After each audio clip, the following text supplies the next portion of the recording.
ಖುಷಿನಗರದ ಜಾತ್ರೆಯಲ್ಲಿ ಮುರಿದು ಬಿದ್ದ ಬೃಹತ್ ಉಯ್ಯಾಲೆ, 14 ಮಂದಿಗೆ ಗಂಭೀರ ಗಾಯ, ಮೈ ಜುಮ್ಮೆನ್ನಿಸುವ ವಿಡಿಯೋ ವೈರಲ್. ಕಡ್ಡಾ ತಹಸೀಲ್ನ ಬೈನ್ಸಹಾನ್ ಗ್ರಾಮದ ಪ್ರಾಚೀನ ದುರ್ಗ ದೇವಸ್ಥಾನದ ಜಾತ್ರೆಯಲ್ಲಿ ಈ ದುರ್ಘಟನೆ ಸಂಭವಿಸಿದ್ದು, ಚಲಿಸುತ್ತಿದ್ದ ಉಯ್ಯಾಲೆಯ ಒಂದು ಬದಿಯ ಕಂಬ ಇದ್ದಕ್ಕಿದ್ದಂತೆ ಕುಸಿದು ಬಿದ್ದಿದೆ. ಉಯ್ಯಾಲೆ 4 ಬಾರಿ ತಿರುಗಿದಾಗಲೇ ತಾಂತ್ರಿಕ ದೋಷ ಕಂಡು ಬಂದಿದ್ದರೂ ಆಪರೇಟರ್ ಅದನ್ನು ನಿರ್ಲಕ್ಷಿಸಿ ಚಲಾಯಿಸಿದ್ದೇ ಈ ಭೀಕರ ಅಪಘಾತಕ್ಕೆ ಕಾರಣ ಎನ್ನಲಾಗಿದೆ.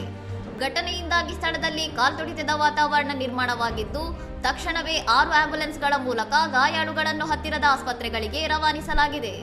ನಾರಾಯಣಿ ನದಿ ದಡದಲ್ಲಿ ನಡೆಯುವ ಈ ಪ್ರಸಿದ್ಧ ಜಾತ್ರೆಗೆ ಉತ್ತರ ಪ್ರದೇಶ ಮತ್ತು ಬಿಹಾರದ ಸಾವಿರಾರು ಭಕ್ತರು ಆಗಮಿಸಿದ್ದರು. ಮಧ್ಯರಾತ್ರಿಯಲ್ಲಿ ಸಂಭವಿಸಿದ ಈ ಘಟನೆ ಎಲ್ಲರನ್ನು ಬೆಚ್ಚಿ ಬೀಳಿಸಿದೆ.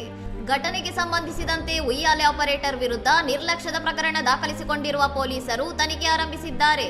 ಇನ್ನಷ್ಟು ಸುದ್ದಿಗಳಿಗಾಗಿ ನೋಡ್ತಾ ಇರಿ ಸೌರಂ ಟಿವಿ.